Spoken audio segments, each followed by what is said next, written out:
ഏലപ്പാറയിലും പരിസര പ്രദേശങ്ങളിലും തെരുവുനായ ശല്യം രൂക്ഷമാകുന്നു. കഴിഞ്ഞ ദിവസങ്ങളിൽ തോട്ടം മേഖലയിൽ വിവിധയിടങ്ങളിലായി 6 പേരെ തെരുവുനായ ആക്രമിച്ചു. ഏലപ്പാറ ടൗണിലും പരിസര പ്രദേശങ്ങളിലുമായി അലിഞ്ഞുതിരിയുന്ന തെരുവുനായ്ക്കൾ ജനങ്ങളുടെ ജീവന് തന്നെ വലിയ ഭീഷണിയാണ് സൃഷ്ടിക്കുന്നത്. തോട്ടം മേഖലയായ ഏലപ്പാറയിലെ പരിസര പ്രദേശങ്ങളിലും തെരുവുനായ ശല്യം രൂക്ഷമാണ്. ഏലപ്പാറ സ്റ്റാൻഡിലും മാർക്കറ്റ് ഭാഗത്തും സ്കൂളുകളുടെ പരിസരത്ത് അടക്കം തെരുവുനായ്ക്കൾ തമ്പടിക്കുന്നത് പതിവാണ്.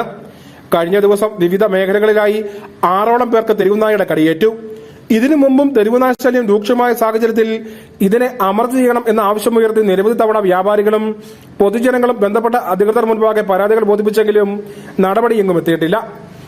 തെരുവ് നായ്ക്കളുടെ ശല്യം അതിരൂക്ഷമാവുകയാണ്. ഏലപ്പാറയിലും സ്കൂൾ പരിസരത്തും മാർക്കറ്റ് റോഡിലുമൊക്കെ ബസ് സ്റ്റാൻഡിലൊക്കെ ഭയങ്കര പ്രശ്നങ്ങളാണ്. യാത്രക്കാർക്കും സ്കൂൾ കുട്ടികളും ഒക്കെ സഞ്ചരിക്കാൻ പറ്റാത്തൊരു അവസ്ഥയാണ്. കഴിഞ്ഞ ദിവസം 6ഓളം പേരെയാണ് തോട്ടം മേഖലയിൽ ഈ തെരുവ് നായ്ക്കൾ ആക്രമിച്ചത്.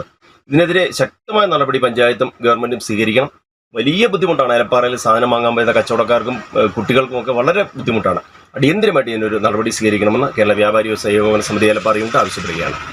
രാത്രിയെന്നോ പകലെന്നോ ഇല്ലാതെ തെരുവുനായ്ക്കൾ ഏലപ്പാറ ടൗണിൽ വിഹരിക്കുകയാണ്.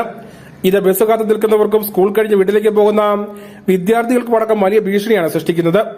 തോട്ടം മേഖലയായതിനാൽ ഈ മേഖലകളിൽ നിരവധി തെരുവുനായ്ക്കളാണ് തമ്പടിച്ചിരിക്കുന്നതും. പ്രദേശത്ത് മാലിന്യനിക്ഷേപം ഉള്ള മേഖലകൾ കേന്ദ്രീകരിച്ചും തെരുവുനായ്ക്കൾ തമ്പടിക്കുന്നുണ്ട്. പഞ്ചായത്തിന്റെ നേതൃത്വത്തിൽ തെരുവുനായ്ക്കളെ അമർച്ച ചെയ്യാൻ അടിയന്തര നടപടി സ്വീകരിക്കണമെന്ന ആവശ്യമാണ് ഉയരുന്നത്. News bureau, Peermade.